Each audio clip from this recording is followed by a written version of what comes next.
Bismillahirrahmanirrahim. Assalamualaikum warahmatullahi wabarakatuh.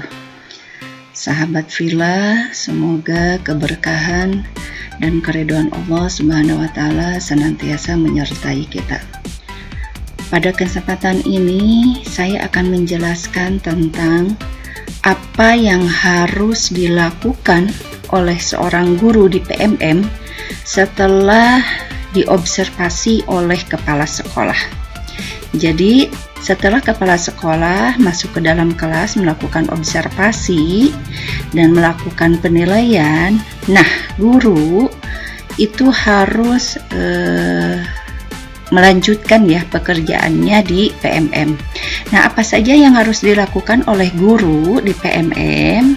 Nah, tentu yang pertama kita buka akun membuka platform Merdeka Mengajar dengan menggunakan akun Belajar ID Bapak Ibu ya sebagai guru.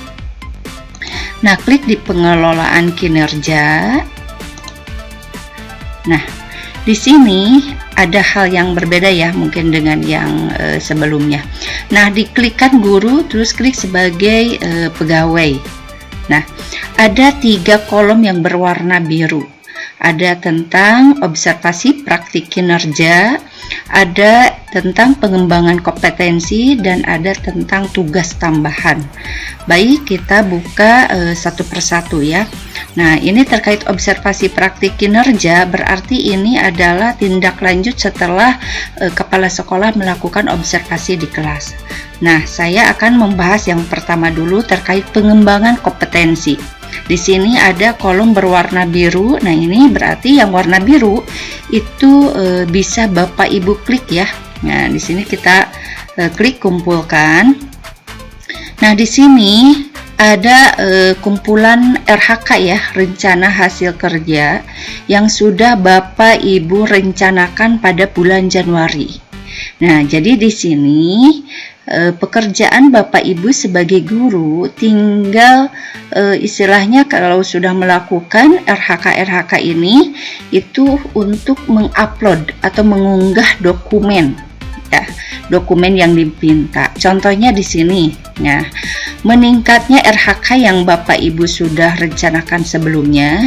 Yang pertama contoh di sini meningkatnya kompetensi melalui peran sebagai partisipan observasi praktik pembelajaran bersama rekan sejawat. Nah, ini poinnya kan 8 poin. Nah, apa saja nih untuk memenuhi RHK ini? Nah, kita klik kumpulkan. Nah, di sini ada kolom unggahan. Nah, jadi berhubung Bapak Ibu sebagai partisipan observasi praktik pembelajaran bersama teman sejawat dan nilainya 8 poin. Nah, ini perlu menjadi catatan ya Bapak Ibu.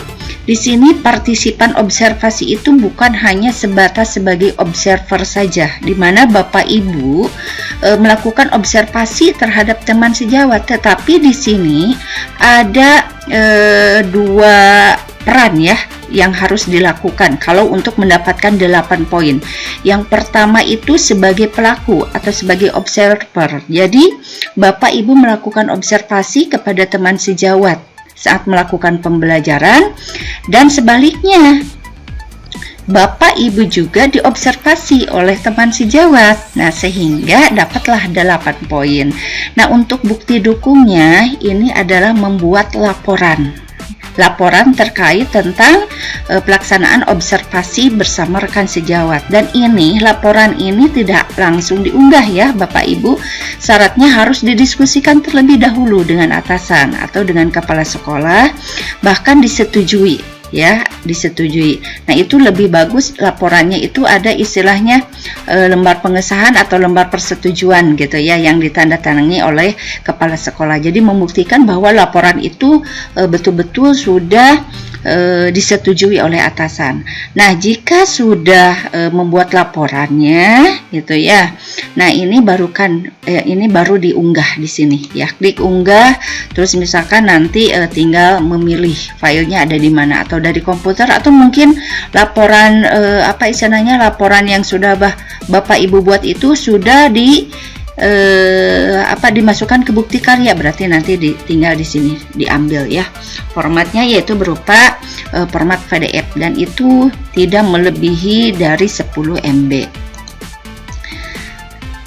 Nah, itu RHK yang pertama itu sebagai contohnya. Terus di sini ada juga RHK tentang meningkatnya kompetensi melalui peran sebagai peserta berbagi praktik baik yang diselenggarakan oleh komunitas belajar.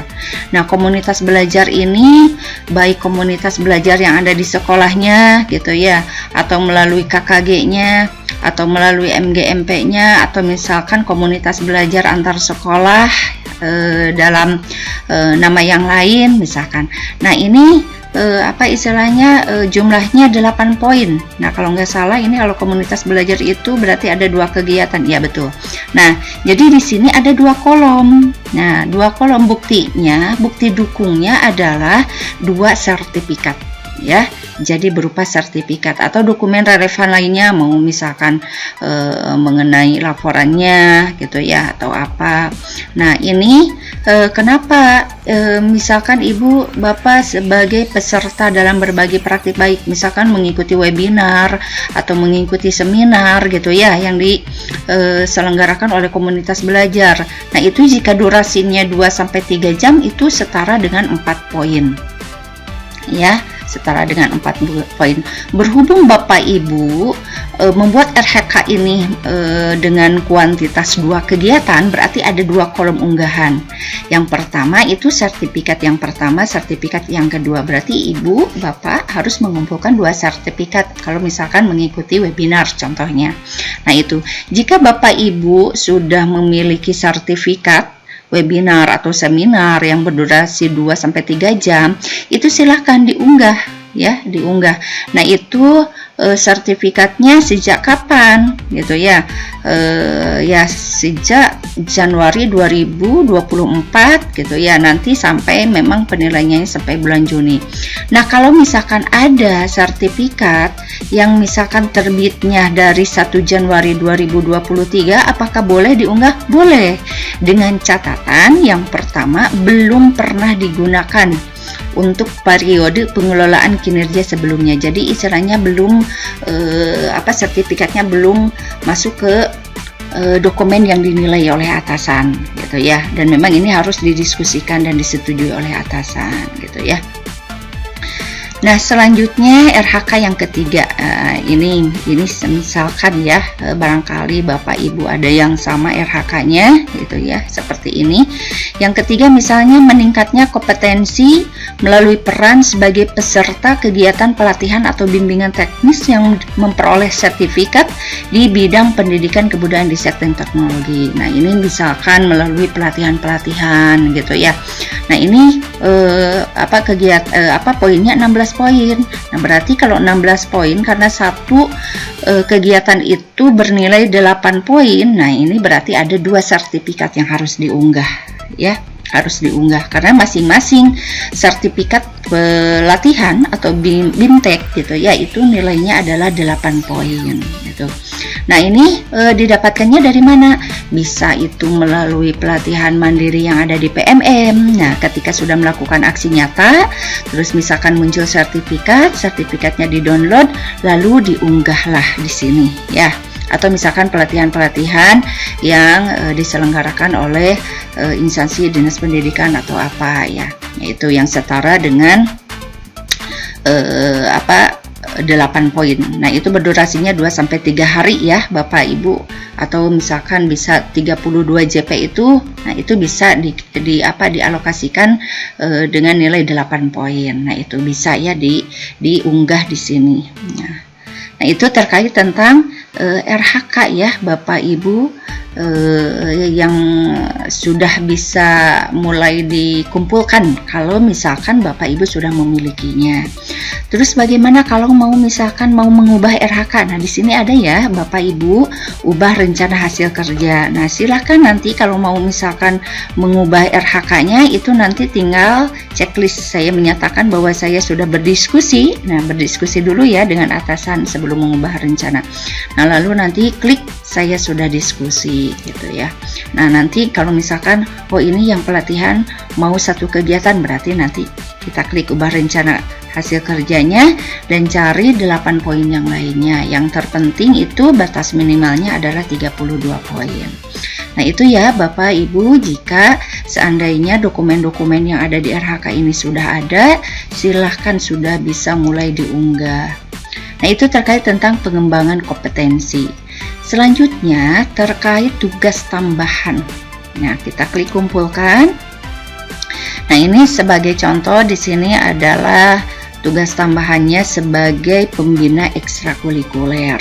Nah, berarti di sini Bapak Ibu kalau yang membuat RHK-nya sebagai pembina ekstrakurikuler itu berupa laporan ya. Laporan yang disertai dengan SK atau surat tugas. Kalau di PAUD itu menyatu dengan SKKBM ya sebagai pembina ekstrakurikulernya nih, itu bisa. Jadi nanti buatkan laporannya gitu ya, laporan tentang kegiatan ekstrakurikulernya, lalu nanti dilampirkan SK-nya atau SKKBM-nya gitu ya. Nah, ini tentu laporannya itu sudah disetujui oleh kepala sekolah dan itu silakan nanti diunggah ya, diunggah. Nah, kalau misalkan Bapak Ibu yang tugas tambahannya sebagai operator atau sebagai bendahara BOP atau bendahara BOS gitu ya, itu juga bisa disesuaikan dengan peran Bapak Ibu di sekolahnya masing-masing, dan itu sama ya, membuat atau membuktikannya dengan membuat laporan. Kalau sebagai operator Dapodik berarti membuat laporan sebagai operator Dapodik. Kalau sebagai bendahara BOP atau BOS, nah itu membuat laporan sebagai bendahara BOP atau BOS gitu ya. Nah, itu terkait tentang tugas tambahan ya, nanti itu disesuaikan dengan peran Bapak Ibu masing-masing.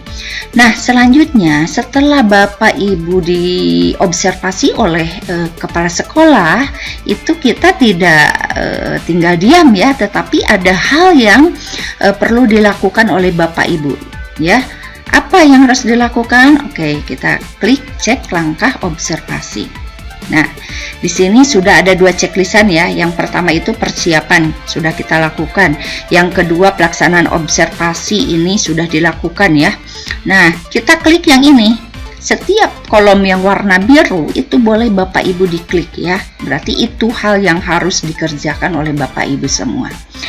Nah, klik kita lanjutkan. Klik lanjutkan. Nah, ini kenapa ini ada nilai seperti ini?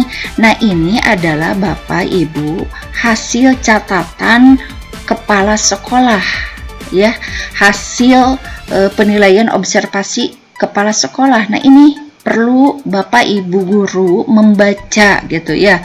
Ini sebagai hasilnya dan catatannya gitu, catatan yang diberikan oleh kepala sekolah.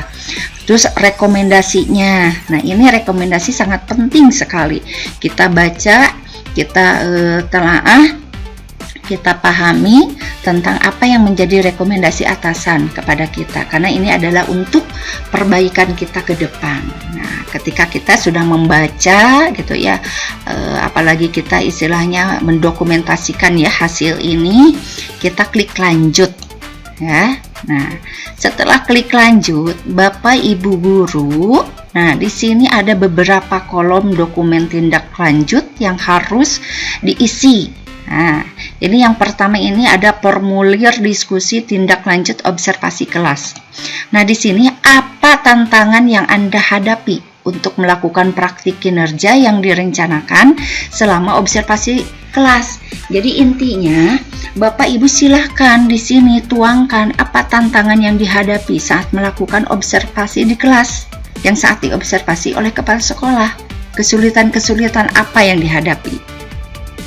Nah, ini sebagai contoh saja ya, karena ini adalah indikatornya tentang keteraturan suasana kelas ya. Jadi dalam hal komunikasi, menciptakan komunikasi yang positif. Nah, ini misalkan kesulitannya, nah ini sebagai contoh saja ya, dibikinkan di Word dulu biar biar mudah.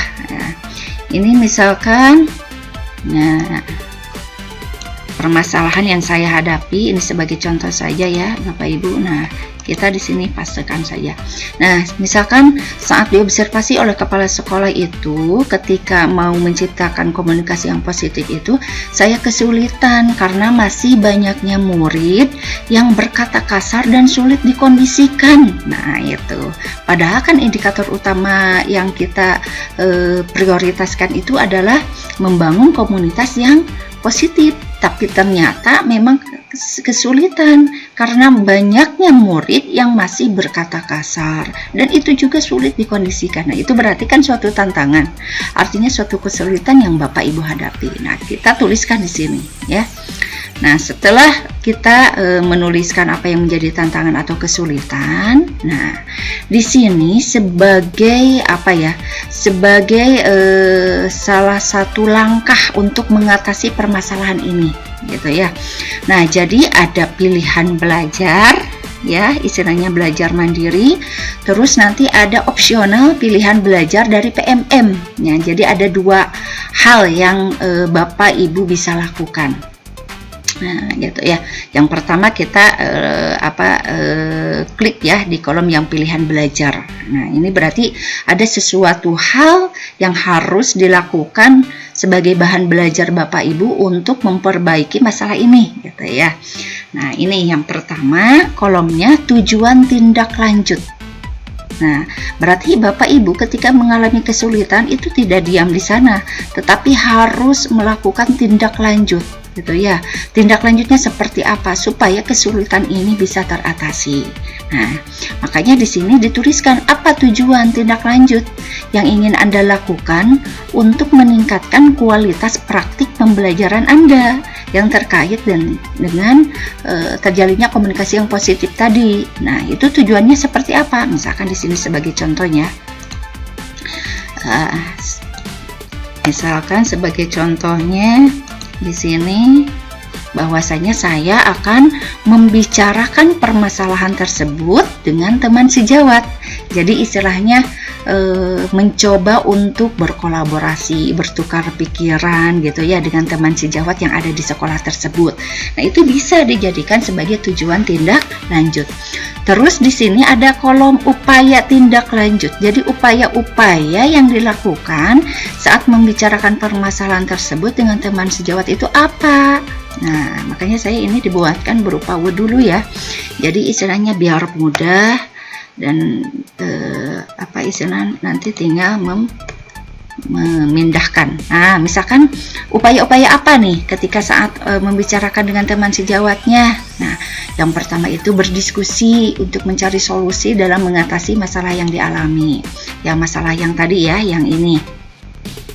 Nah, jadi istilahnya dengan teman sejawatnya melakukan diskusi, sharing, bertukar pikiran. Siapa tahu teman sejawat kita itu istilahnya sudah efektif dalam mengatasi permasalahan yang kita alami sehingga bisa bertukar pikiran, gitu ya.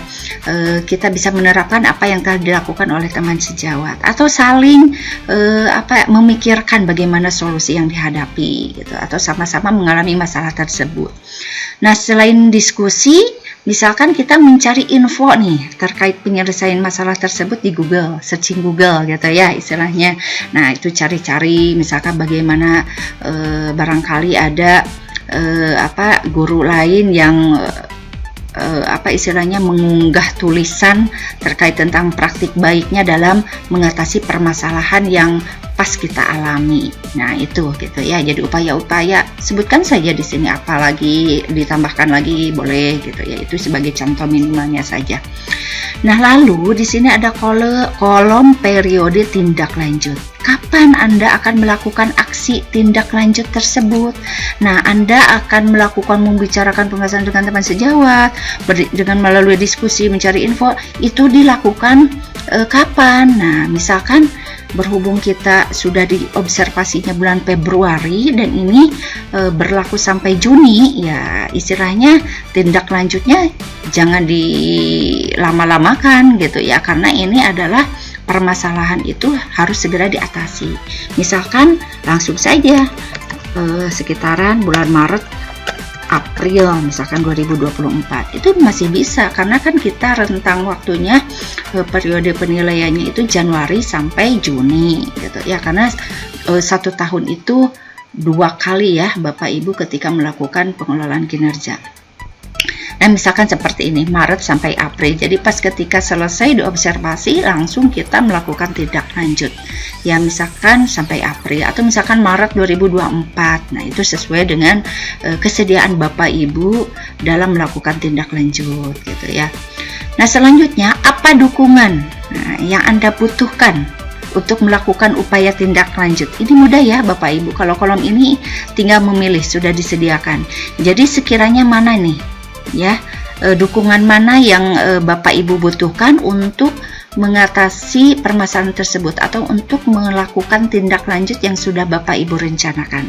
Nah, misalkan kan tadi tindak lanjutnya berdiskusi gitu ya untuk mencari solusi dengan teman sejawat, mencari info terkait penyelesaian masalah tersebut di Google. Nah, kira-kira apa? Nah, misalkan ini kayaknya lebih cenderung banyak searching di Google misalkan, berarti Ibu Bapak mengklik ini penyediaan atau akses ke sumber belajar melalui satuan pendidikan dengan adanya WiFi atau apa gitu ya, atau misalkan sumber daya untuk melakukan kegiatan belajar praktik. Artinya berarti kita berkolaborasi dengan teman sejawat yang betul-betul mumpuni gitu ya, istilahnya yang sumber dayanya yang bisa dipertimbangkan misalkan. Nah itu ya Bapak Ibu, silahkan, ini bebas disesuaikan saja. Nah selanjutnya di sini ada opsional. Kalau opsional itu berarti suatu pilihan, artinya Bapak Ibu bisa memilih. Nah ini kan kita sudah mengisi kolom ini semua, jangan sampai ada yang terlewat. Nah kalau opsional di sini berarti suatu pilihan. Nah contohnya di sini ada 3 checklistan ya yang boleh Bapak Ibu pilih. Nah di sini pilih minimal 1 tujuan tindak lanjut. Nah ini jadi begini Bapak Ibu, kalau ini pilihan belajar, artinya pilihan belajar yang Bapak Ibu langsung lakukan. Kalau ini adalah pilihan belajar dari PMM. Jadi untuk mengatasi permasalahan yang tadi itu, solusinya itu bisa cari apa ya istilahnya, materi atau ilmu atau apa yang bisa membantu Bapak Ibu dalam mengatasi permasalahan tersebut di PMM. Tanpa mereka mengajar, karena PMM itu sekarang sudah sangat lengkap ya Bapak Ibu tentang apa yang kita butuhkan. Nah ini di PMM kira-kira apa nih yang berkaitan dengan permasalahan yang kita hadapi. Nah ini minimal 1 tujuan yang boleh Bapak Ibu kirim, yang boleh Bapak Ibu klik gitu ya. Mau 3 apalagi boleh, itu disesuaikan juga dengan kesiapan kita gitu ya, karena ini adalah terkait modul pelatihan mandiri. Contohnya di sini ya. Nah, di sini misalkan pengelolaan kelas untuk mencapai pembelajaran yang berpusat pada peserta didik. Kayaknya ini enggak lah, misalkan interaksi aktif dan empatik. Nah kayaknya ini, soalnya tadi permasalahannya adalah masih banyaknya murid yang berkomunikasi atau istilahnya yang berbicara kasar itu ya, dan sulit untuk dikendalikan. Nah berarti ini yang paling tepat, interaksi aktif dan empatik terhadap peserta didik misalkan. Nah di sini pilih modul pelatihan mandirinya, ini sudah ada. Jadi Bapak Ibu silakan memilih apakah itu terkait dengan restitusi atau layanan responsif atau tentang layanan dasar.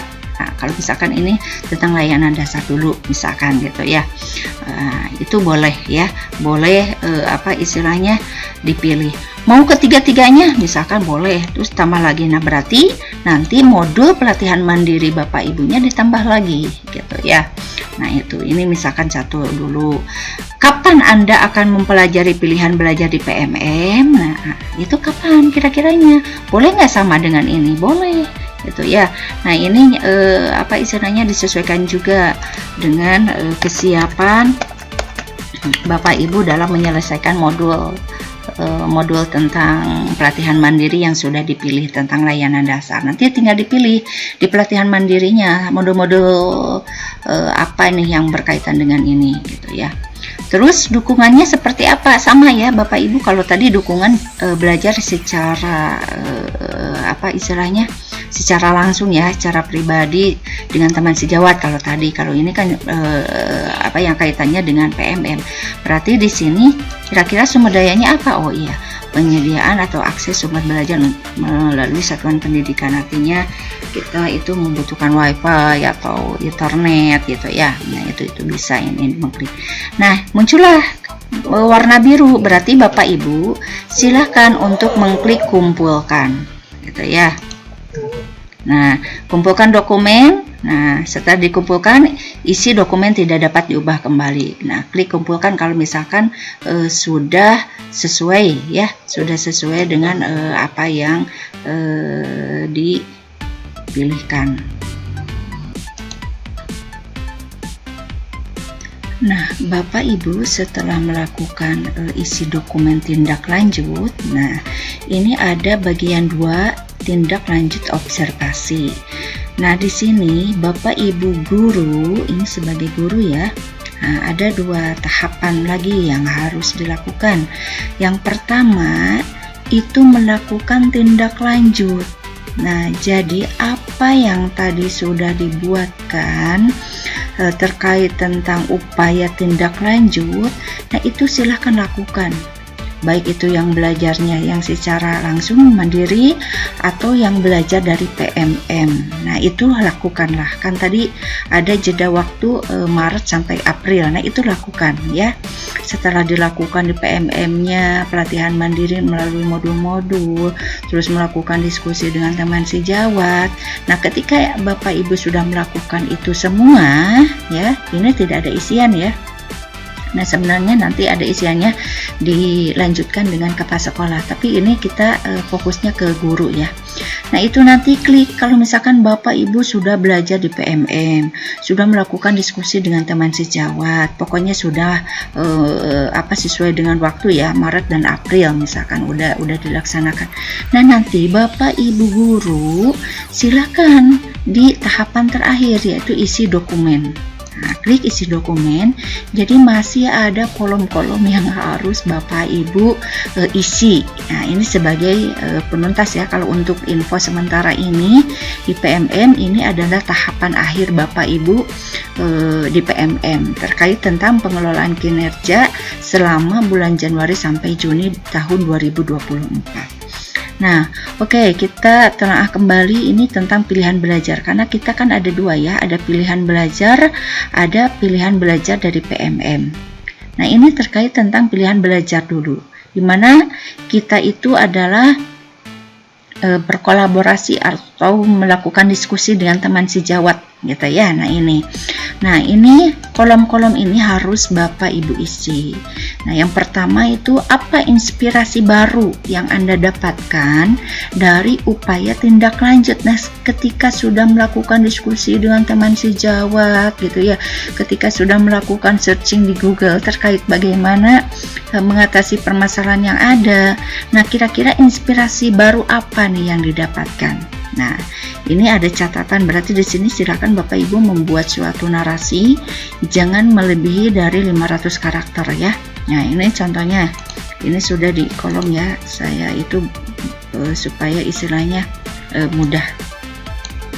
Nah, misalkan seperti ini. Nah, inspirasi yang saya dapatkan gitu ya dari upaya tindak lanjut. Yang pertama itu ternyata ada ide dari teman sejawat, ini perlu melakukan kerjasama dengan orang tua terkait pembiasaan murid dalam berkomunikasi secara positif. Nah itu pada awalnya kan kita tidak membayangkan gitu ya, ternyata untuk menjalin untuk menumbuhkan komunikasi yang positif bagi murid itu perlu juga dilakukan kerjasama dengan orang tua, karena ini terkait dengan pembiasaan. Jadi ketika anak sudah terbiasa di sekolah berkomunikasi positif, kalau misalkan di lingkungan sekolahnya tidak sama-sama diterapkan, itu juga akan berpengaruh lagi gitu ya, berpengaruh negatif lagi. Oh jadi di sini ada inspirasi baru, yaitu melakukan kerjasama. Nah ini berarti ada 95 karakter, berarti masih aman ya. Terus yang kedua, berdasarkan inspirasi yang didapatkan ini, nah kira-kira perubahan praktik Anda di kelas yang telah Anda lakukan itu seperti apa? Nah, contoh di sini saya sudah bikinkan. Nah, misalkan, perubahan praktik baiknya yaitu memasukkan peraturan berbicara positif pada keteraturan kelas ya, yang dibuat bersama murid. Nah, itu kesepakatan kelas ya, maksudnya, mohon maaf. Nah, kesepakatan kelas yang dibuat bersama muridnya. Jadi di sana di kesepakatan kelas dibuatlah bahwa semua murid, yaitu semua personil yang ada di dalam kelas, baik guru maupun murid, itu berbicaranya positif gitu ya, tidak ada yang berbicara kasar gitu ya, karena ini adalah merupakan kesepakatan bersama, misalkan seperti itu. Terus apa 3 tantangan yang paling sulit yang dihadapi dalam melakukan perubahan tersebut? Nah, kira-kira untuk melakukan itu semua gitu ya, perubahan-perubahan yang diterapkan di kelas itu, kira-kira kesulitan apa, tantangan apa? Nah, misalkan di sini tantangannya yang pertama, tentu harus sering melakukan komunikasi dengan orang tua ya, karena untuk meninjau atau melihat perkembangan peserta didiknya seperti apa. Nah, itu harus sering dilakukan komunikasi dengan orang tua. Nah, terus melakukan pembiasaan berkomunikasi positif pada muridnya. Itu melakukan pembiasaan itu kan memerlukan waktu yang yang cukup gitu ya, terus dengan stimulasi yang intens gitu. Terus yang ketiga itu mengajak pihak lain dalam membiasakan berkomunikasi secara positif. Artinya tidak hanya satu kelas saja yang dibiasakan, karena itu anak nanti kan ketika di luar kelas akan bergaul dengan anak yang lainnya. Nah, jika anak yang lainnya masih ada yang berkata kasar, yang berkomunikasinya tidak positif, nah itu akan berpengaruh juga. Nah, itu berarti ada tantangan tersendiri. Nah, kolom yang terakhir, bagaimana rencana Anda dalam mengatasi tantangan ini? Nah, ketika kita menghadapi tantangan, nah apa yang harus dilakukan?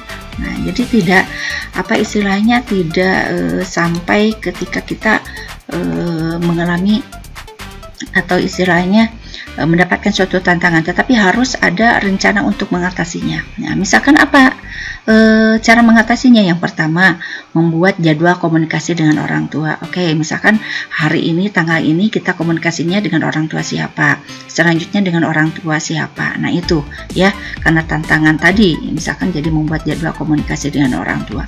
Terus yang kedua, misalkan menentukan reward bagi anak yang sudah bisa berkomunikasi secara positif. Nah, ini supaya anak termotivasi gitu ya. Kita misalkan membuat menentukan reward seperti apa gitu ya.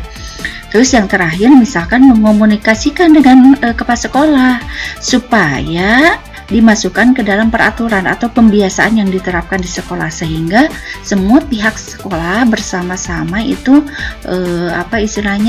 menerapkan tentang komunikasi yang positif. Nah, seperti itu ya Bapak Ibu, terkait tentang langkah-langkah refleksi, tindak lanjut observasi, dan ini merupakan langkah terakhir untuk info sementara di PMM gitu ya.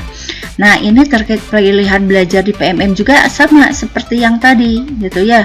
Nah, ini cuma bedanya kalau ini ada kaitannya dengan PMM, kalau yang tadi itu kaitannya dengan diskusi teman sejawat. Nah, ini inspirasi barunya apa, isinya, perubahan praktiknya seperti apa, 3 tantangannya seperti apa, terus mengatasi tantangannya seperti apa. Kalau misalkan PMM itu tantangannya kan ketika misalkan kita mempelajari modul aja terkaitnya dengan jaringan atau apa gitu ya, terus misalkan waktunya yang padat, nah itu bisa dijadikan tantangan. Nah, nanti ada solusinya. Nah, ketika kita ini semua misalkan sudah diisi gitu ya, sudah diisi kolom-kolomnya, nah itu nanti akan muncul warna biru dan nanti silakan klik kumpulkan.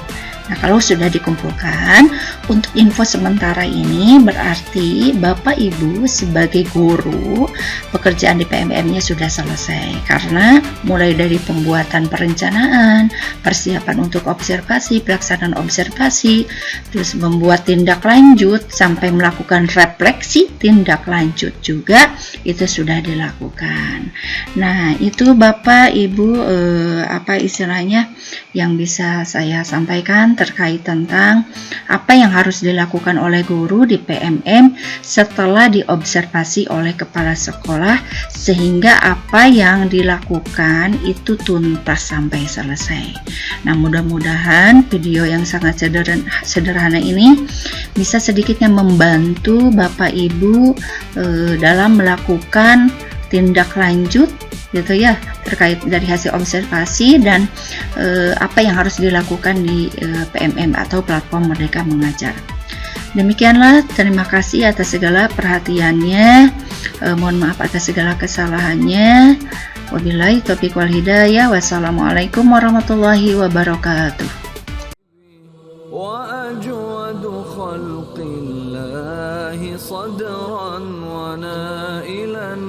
وأبسطهم كفا على كل طالب